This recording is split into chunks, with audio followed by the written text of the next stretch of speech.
Vi er jo heller ikke gode til radio endnu, altså. Jo, pjat. Nå, okay. Jamen nu, der går bare jydementalitet i det her. Ja, jeg er den bedste.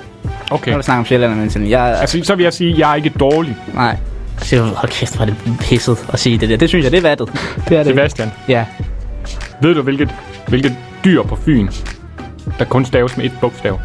Nej, det gør jeg ikke. Fortæl mig, hvilket dyr på Fyn, der kun staves med et bogstav, Thomas. G.